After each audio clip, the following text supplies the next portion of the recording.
The Bogosity Podcast, early and ad-free. Become a subscriber at Patreon, Subscribestar, or Discord. Use the links at donate.bogosity.tv. Welcome to the Bogosity Podcast for the week of December 8, 2024. The podcast that never minded the Buzzcocks.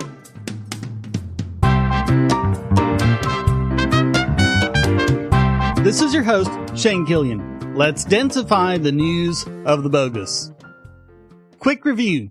On the 4th of February, we gave Judge Kathleen McCormick biggest bogon emitter for ruling that Tesla's compensation package for Elon Musk, which ended up totaling $56 billion, shouldn't be paid because she said so. She said that stockholders weren't aware of the terms of the deal, even though they completely were. Musk was set a number of goals he had to reach, all of them extremely difficult, and some considered impossible at the time to get each level of the compensation. Against all predictions, he met every single one, to the absolute delight of stockholders. So a couple of plaintiffs who bought a handful of shares specifically for the purpose of bringing this suit sued on behalf of all stockholders, which is allowed somehow. They sued in Delaware Chancery Court, where, as we covered, the Bidens have the fix in. So then on the 16 June edition, we covered Tesla's annual shareholder meeting of 3 days earlier, where the stockholders voted overwhelmingly to reapprove the compensation deal. In a middle finger to the judge, they also voted to change Tesla's incorporation from Delaware to Texas. I just want to remind you of what that sounded like. Fourth, our stockholders have approved the redomestication of Tesla from Delaware to Texas. Fifth and finally, our stockholders have approved the ratification of the 100% performance-based stock option award to Elon Musk that was approved by stockholders in 2018. But now, McCormick says none of that matters. The deal is still down. She's saying that, even with the second vote, the stockholders still weren't properly informed of all the issues. But understand, in the reinstatement vote, not only was the package given as it was, the judge's ruling was included word for word, so the stockholders would be informed of all of the alleged faults with it. They were asked if that's okay, and a supermajority said it was.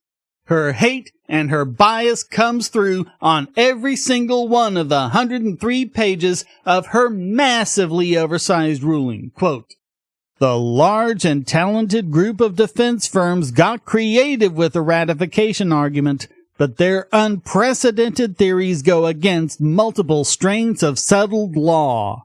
This is not settled law! In fact, there is no precedent whatsoever for revoking a CEO's compensation package, especially after being approved by the shareholders for a second time. Quote, "The defendants have no procedural ground for flipping the outcome of an adverse post-trial decision based on evidence they created after trial. But the ratification wasn't submitted as new evidence. It was submitted as an affirmation that shareholders were fully aware of the compensation package and all of the issues she raised the first time they voted on it.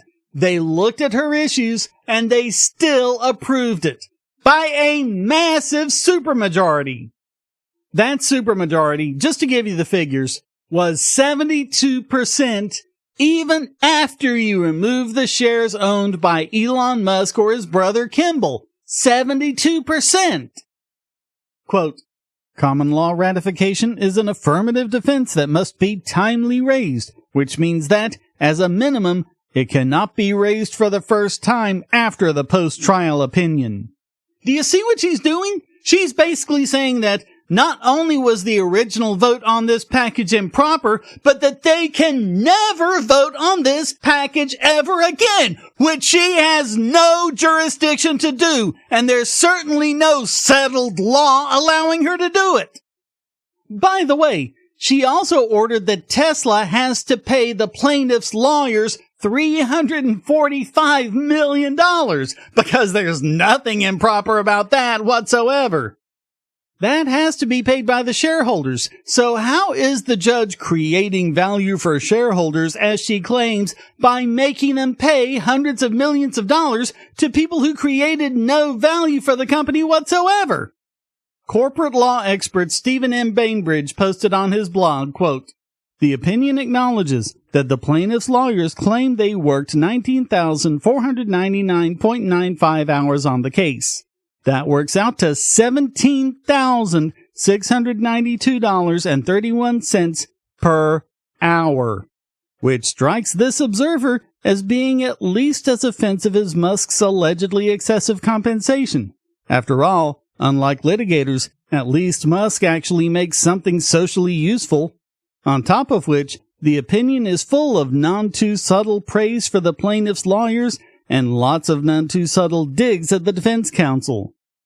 The big point, and the one she absolutely refused to even acknowledge, is that her original ruling was wrong.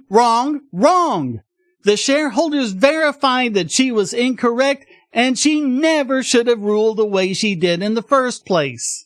She did not do this for the sake of Tesla shareholders. She and the plaintiffs did this because they were conspiring with the Biden administration in their continued bullying of Tesla and Elon Musk that we've been documenting for 4 years. Folks, this is literally what happens in communist countries. Tesla posted on X, "A Delaware judge just overruled a supermajority of shareholders who own Tesla and who voted twice to pay Elon Musk what he's worth. The court's decision is wrong, and we're going to appeal. This ruling, if not overturned, means that judges and plaintiffs' lawyers run Delaware companies rather than their rightful owners, the shareholders."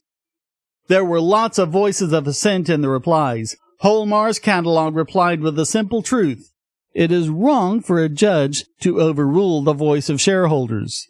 And Not the Bee had an interesting question, quote, "As a shareholder, I would like to know my options to sue the state of Delaware in a class action lawsuit." As Fortune magazine pointed out, all this will do is discourage Silicon Valley companies, and probably many others, from incorporating in Delaware. Many do due to Delaware's reputation for being business-friendly. That reputation is now severely damaged. They quoted venture capitalist Bill Gurley calling the Musk package, quote, "one of the most shareholder-aligned incentive deals ever," and said that the results showed that this was in no way excessive. Quote, "This is a victimless crime, and that's the thing that makes Delaware look like a kangaroo court." He warned that the decision could push companies to other business-friendly states like Nevada. And Bainbridge warned that this might result in federal law taking over, quote, "Although the federal government has never adopted a national law of corporations that would preempt Delaware law, it has several times considered doing so, and no one doubts its power under the Commerce Clause to do so. There are already those in Washington who view Delaware corporate law with suspicion, if not outright hostility. Senator Elizabeth Warren favors mandatory federal incorporation of all businesses with more than $1 billion in annual revenue, which would displace Delaware law as to the largest and most prestigious of its companies. In the 2020 presidential cycle, both Warren and Senator Bernie Sanders proposed expansive regulation of corporate governance at the federal level. Is it too far-fetched to imagine an unholy alliance of Musk and Warren collaborating to bring Delaware's dominance to an end? Yeesh, let's hope not. Federal incorporation would make things immensely worse. Hopefully, the Delaware Supreme Court, realizing all of this, will instantly strike it down.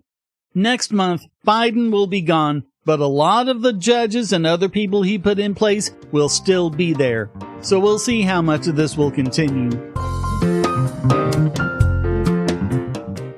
Sometimes you just have to stomp some skulls.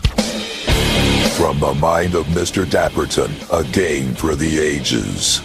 In a world where a race of undead furries tries to take over the world's nuclear arsenal, one man must stop them.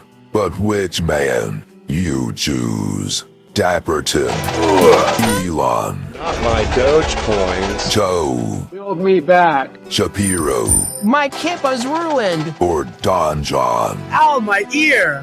Forget those losers. You know you want to play as me, Lord Killian. That's right. You can stomp the skulls of those commie furries and save the universe as me. 7 complete different worlds with more coming all the time. Full controller support. You can even get eaten by a worm and pooped out into a furry cathedral. You know you want this game. Go to links.pogosity.tv/skullstompers and play Skull Stompers now.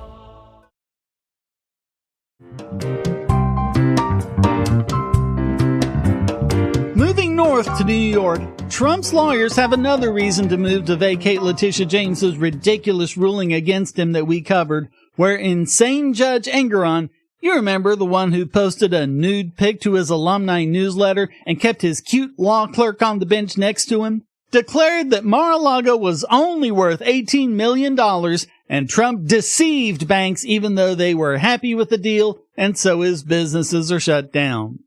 In the latest filing, they reference Trump's election victory and call for the charges to be dismissed with prejudice. D. John Sauer wrote, "In the aftermath of his historic election victory, President Trump has called for our nation's partisan strife to end and for the contending factions to join forces for the greater good of the country.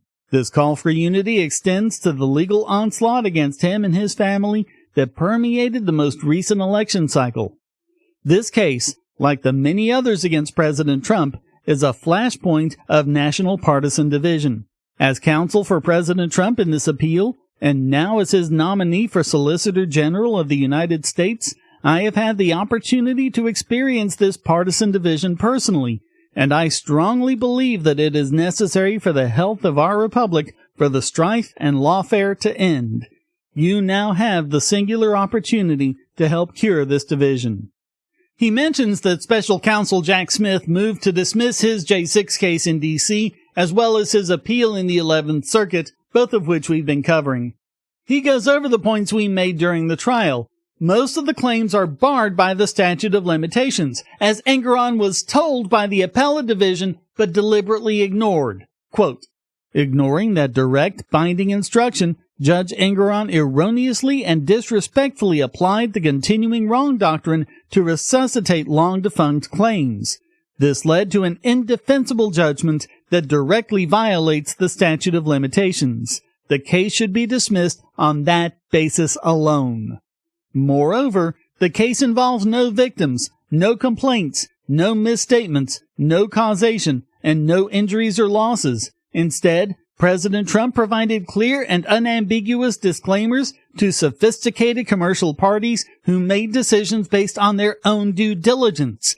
Every loan and insurance payment was made in full and either on time or early. President Trump's business partners were delighted with these transactions. They benefited enormously, making over $100 million in profits. The actual participants to the transactions described President Trump and his business as tremendous, visionary, sensational, superb, a highly probable success story, and as creating a long and satisfactory relationship. No evidence supports any finding that the alleged misstatements were in fact misstatements, or that they had any capacity or tendency to deceive as required to establish a violation. In fact, the opposite is true. And this case is having the same effect as the previous one in Delaware. Quote, "Worse still, the chilling effect generated by this case is crushing to businesses across New York who are being forced to flee to friendlier states where such standardless enforcement and excessive punishment are not found. Indeed, as many of our supporting amici emphasize, this case continues to deter investment and cause capital to leave New York in droves."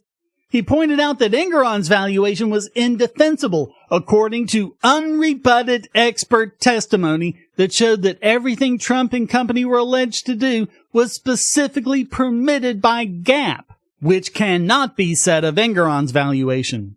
Quote, The Supreme Court shockingly valued Mar-a-Lago at $18 million to $27.6 million, disregarding unrebutted expert testimony that it is worth over $1.2 billion. In fact, recent disclosures demonstrate that Mar-a-Lago, which is debt-free, generated $56.9 million in revenue in the last year alone and $52.3 million the year before. Furthermore, when tested in the marketplace, other asset sale prices dramatically exceeded the statement's estimated values. The old post office sold for about $400 million after being estimated at $130 million, and Ferry Point sold for $60 million, with a potential escalation to $175 million after being estimated at $22.5 million on President Trump's financial statements.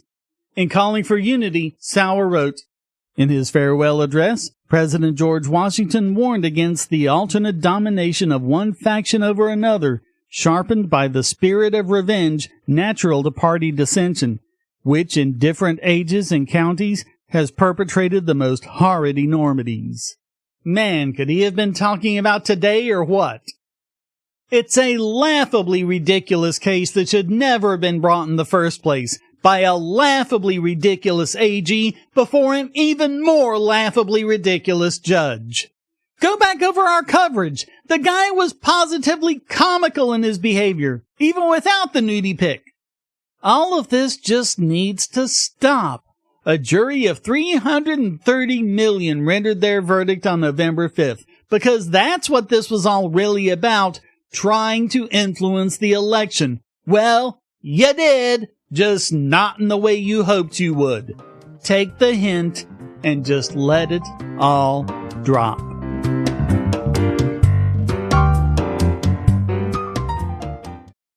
If you're on the Wi-Fi in a coffee shop or hotel, anyone on that network can get your traffic. Do you really trust all of those strangers? For that matter, do you really trust your ISP? A VPN can protect you from prying eyes, disguise your location, and even foil government censors. It's essential in this day and age, so go to vpn.pagosity.tv and you'll be taken to BoxPN. Starting at just $2.99 a month, you can get unlimited high-speed connections to VPN servers all over the world, and they don't log connections, so your privacy is assured. Traveling abroad, just VPN home, and don't worry about what those other governments are doing. Back at home, stop your ISP from traffic shaping and messing with the quality internet access you're paying good money for. You can connect from multiple machines at once, including your smartphone or tablet, and it supports all the secure standards, including OpenVPN and SSTP. Bypass censors and surveillance with your own secure VPN connection. Go to vpn.pagosity.tv.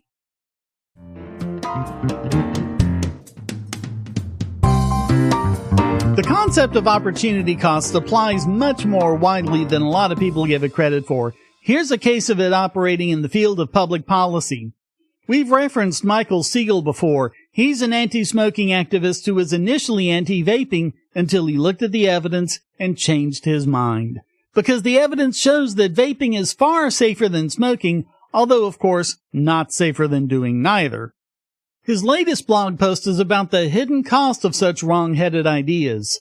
The amount of time you spend fighting teenage vaping is time you're not spending fighting teenage drinking or fentanyl abuse, which are far greater threats.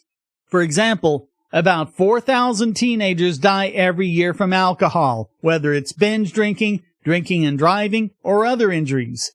Another 1,900 die from opioid overdose, which, as everyone who's watched my opioid playlist or been a longtime listener of this podcast knows, is mostly due to illicitly manufactured fentanyl, not from prescriptions.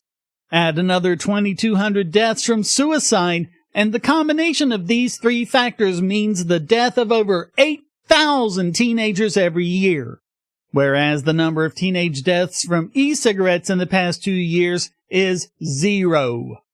Siegel wrote, I believe that these groups have contributed to an obsession with youth vaping that has overshadowed more serious threats to adolescent health and allowed these threats to blossom unchecked because of the diversion in our focus.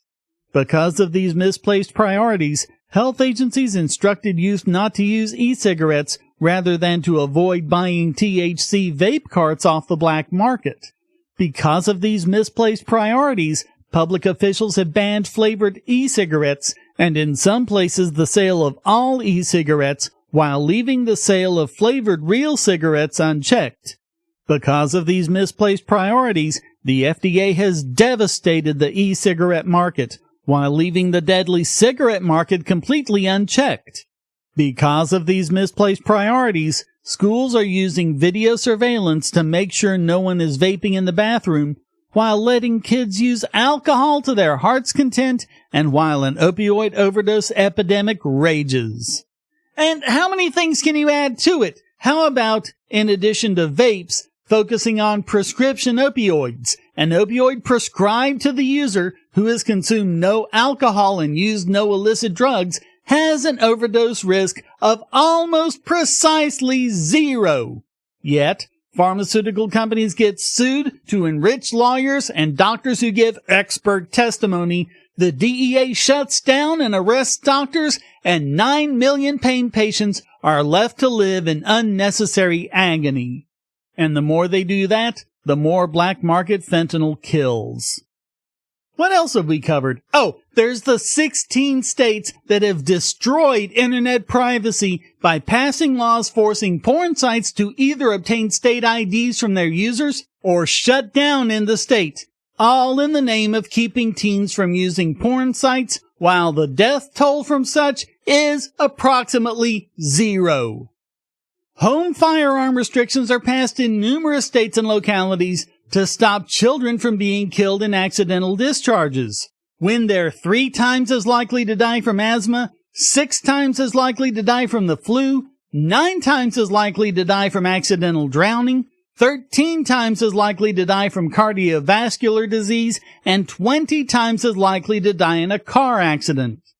Combined, alcohol, fentanyl, and suicide kill 116 times as many teenagers as a firearm accident.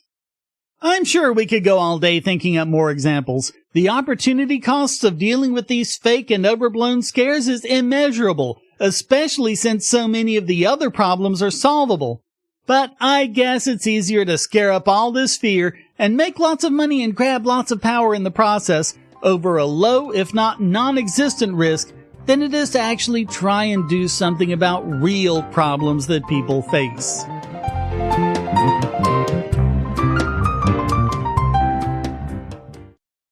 Do you have children, or nieces or nephews? Are you homeschooling, or just want to counter some of the socialist indoctrination most children get in school? If so, go to bogosity.tv/TuttleTwins, and you'll be taken to a website where you can get some great books for elementary-age children. The Tuttle Twins books are books about liberty and free market economics that include children's versions of Bastiat's The Law, Leonard Read's I, Pencil, and Hayek's The Road to Serfdom, as well as books about the Federal Reserve and how regulations protect business cronies. They'll learn about the harm caused by eminent domain, or regulations passed in the name of safety, and fundamental concepts of liberty. And as you can see from the sample pages on the website, they're all easy to read and nicely illustrated. They're just $9.99 a piece, or get a special discount as well as free bonuses when you purchase all 5. You can even buy in bulk to donate to schools and local libraries. So get the Tuttle Twins books at bogosity.tv/TuttleTwins.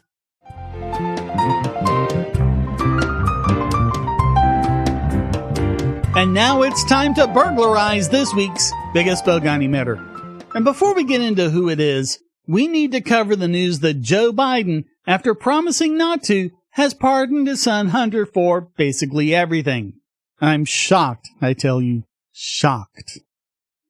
Biden was found guilty of gun charges in Delaware and pled guilty to tax evasion in California. On numerous occasions, the elder Biden had promised not to pardon his son or commute his sentences, something Democrats pointed to as a shining example of their principles and why Joe Biden is so much better than Don John.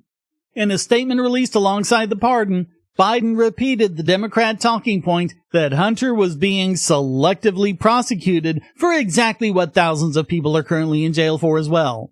Your reminder that the Justice Department was bending over backwards trying to get him this sweetheart diversion deal that fell apart only because of Hunter's arrogance and stupidity. One big issue is, Joe didn't just pardon Hunty Hunt for these 2 crimes. but for any crime he may have committed in the last 10 years. A complete, open-ended pardon covering anything he might be charged with. I mean, after everything Biden did to set fire to any principle of justice remaining in the executive branch, now that he's a lame duck, he's lighting matches all over the place. I mean, what's he got to worry about now? So, of course, right-wing social media was there to gleefully twist in the knife, as they do, but actually, so was CNN. In particular, Congressman Dan Goldman of New York had his feet held to the fire. Here's what it sounded like. Those two charges, as I know from 10 years as a prosecutor in the Department of Justice, are almost never, if ever, charged against a defendant. Which, again, is an outright lie, as we covered.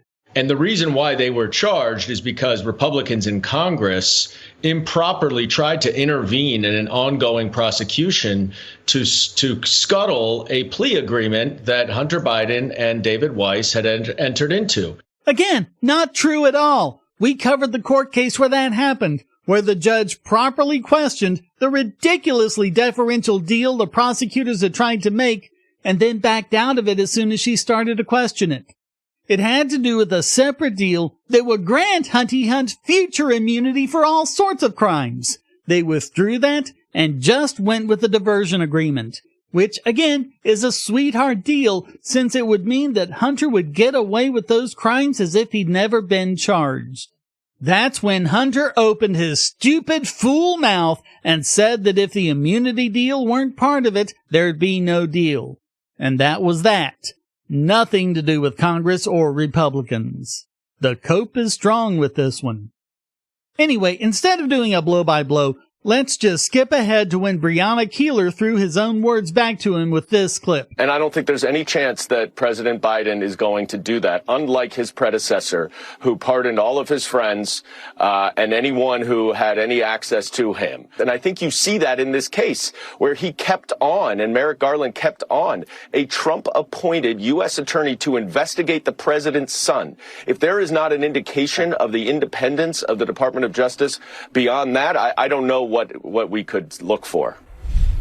What does that feel like, watching yourself back then, reassuring people that Biden was not going to issue a pardon for his son? Yeah, and I think that if that plea agreement and that plea deal had gone through, there would be no pardon. That was a satisfactory outcome. It had already fallen through. Sorry? Well, when you reacted, this was when the deal had fallen through. So what does that feel like, knowing that he's gone back on it? Well, as I said, I'm disappointed that after the plea fell through and it became clear about why it did, including Republican congressional intervention in this case. And he goes on for a while not answering the question and trying to bring up Trump again and how much of a danger Kash Patel is. Let's pick it up again about 4 minutes later. Should Americans have faith in federal law enforcement now? Because it seems that this decision has brought that into question. I think what it brings it into question are the nominees that Donald Trump has put forward. Matt Gaetz, Pam Bondi, Kash Patel, Tulsi Gabbard. These are not people who are going to implement the rule of law. They have been picked to weaponize the federal government against Donald Trump's enemies and his adversaries. So we're back to accuse your opposition of doing what you yourself have been doing for the last 9 years. And that is why Joe Biden used his authority to protect his son. How does that follow in any way? I don't give a single bit of credit to this BS coming from Republicans that Joe Biden and the Biden administration has weaponized the Department of Justice. Yeah, well, we've been covering it for 4 years. I'm not a Republican, and I can see it plain as day. So just who do you think you're gaslighting here? Which is why, in this whole 10-minute long segment, you didn't once answer the question. Because you and the other Democrats are shoveling it, and you know it. And clearly, CNN does too. So all of that makes Dan Goldman this week's biggest bogon emitter.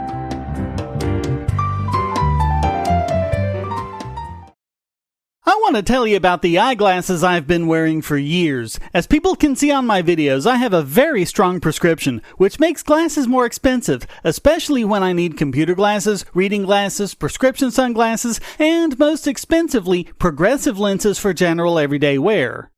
To save money while still getting quality glasses, I get them from Firmoo. In fact, I just got a pair of progressives with high-index aspherical lenses and a nice pair of frames my wife loves for just over $100. It would have been $500 to get them through my eye doctor. Not only do they look good, the glasses are durable. I've worn many pairs for several years without problems. All orders come with a 30-day return policy, a 3-month warranty, and one-on-one customer service.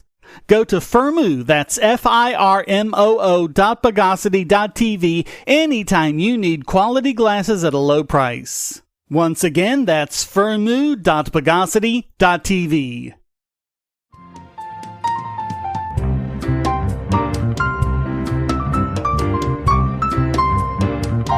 And now let's retro authenticate this week's Idiot Extraordinaire.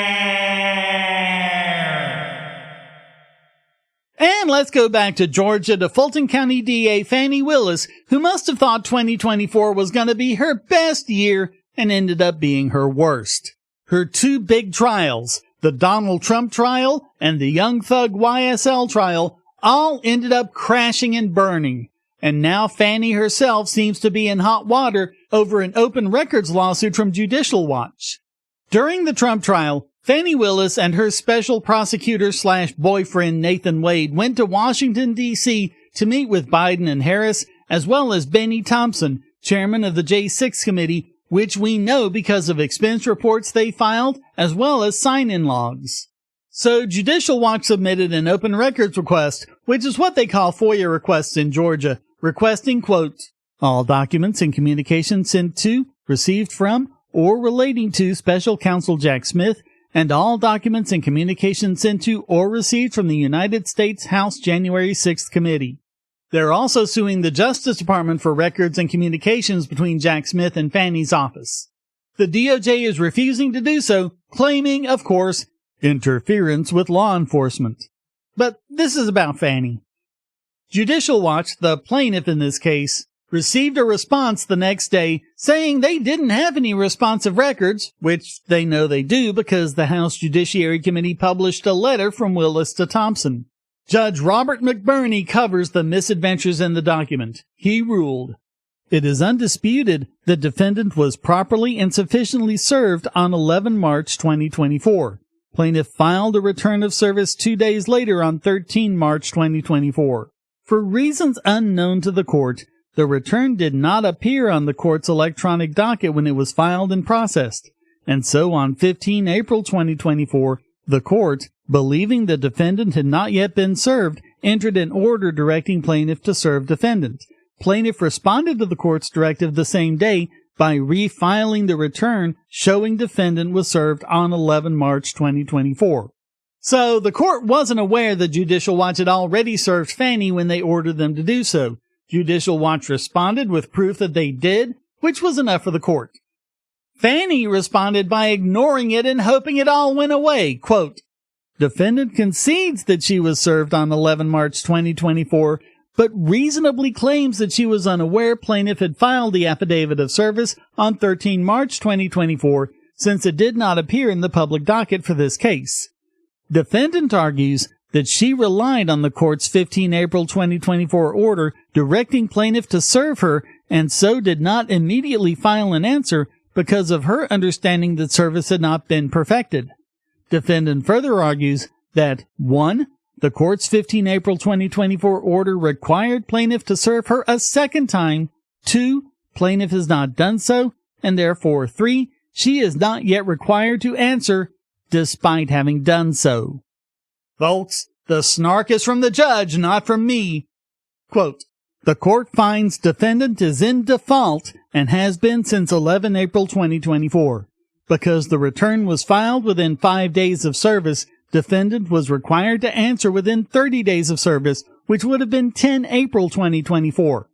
Nothing in the court's 15 April 2024 order changes that analysis. In its order, the court, laboring under the mistaken impression that service had not yet been effected, simply directed plaintiff to serve defendant. But plaintiff had already done so and provided proof of that fact. There was no requirement for plaintiff to re-serve defendant, and the court's order cannot be read as such. So Fannie acknowledged that she'd been served, but said she didn't have to respond because she hadn't been served again. Folks, Fannie's dumb, but she's not that dumb. She knows perfectly well she had to respond to the first request. The misadventure grew more complex. Quote, lest any of this appear unfair to defendant, defendant could have opened her default as a matter of right on 15 April 2024 or soon thereafter, as she remained well within the 15-day grace period. Moreover, even had she delayed and filed her motion to open default outside the 15-day statutory grace period, defendant would have had a compelling case for opening her default on any of the three statutory grounds: providential cause, i.e., the clerk's office's inexplicable failure to timely post the filed return of service in the official docket; excusable neglect, i.e., defendant had a reasonable excuse for not answering within the initial 30-day window because there was no proof of service in the docket; or proper case, i.e., the injustice of denying defendant the ability to open her default when the cause appeared to have been a technical document processing error on the clerk's behalf.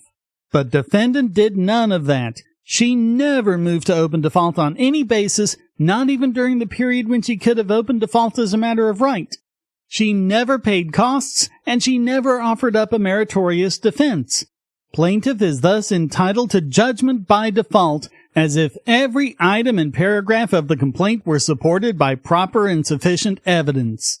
Here, this means that plaintiff has established that defendant violated the Open Records Act by failing to either turn over responsive records or else notify plaintiff of her decision to withhold some or all such records.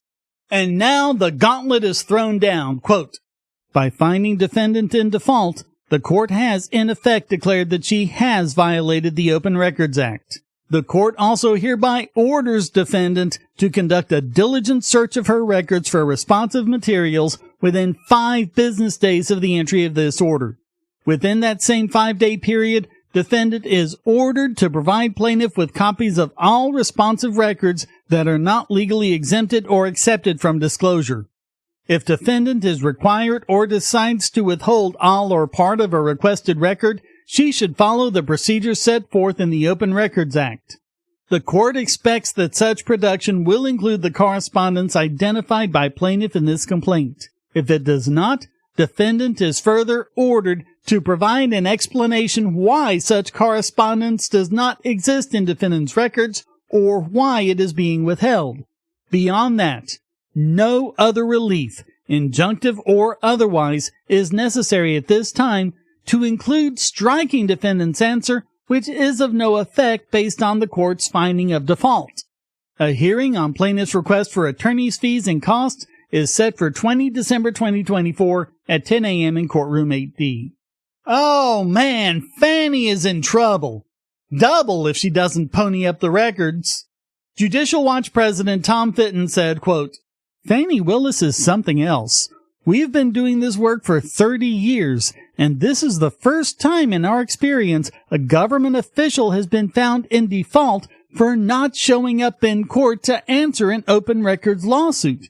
Judicial Watch looks forward to getting any documents from the Fannie Willis operation about collusion with the Biden administration and Nancy Pelosi's Congress on her unprecedented and compromised Get Trump prosecution. One more bit of stench in the odor of mendacity that surrounds everything her office does. Seriously, how much of a disgrace can one woman be? So all of that makes Fannie Willis this week's Idiot Extraordinaire.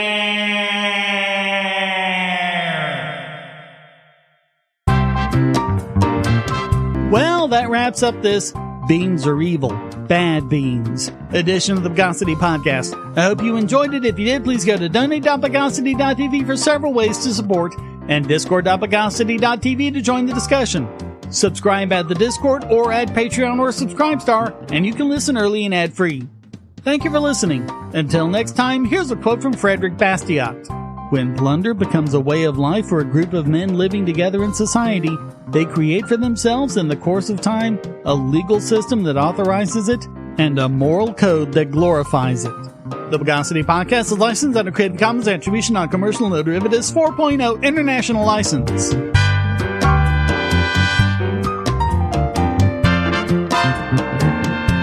Bogosity.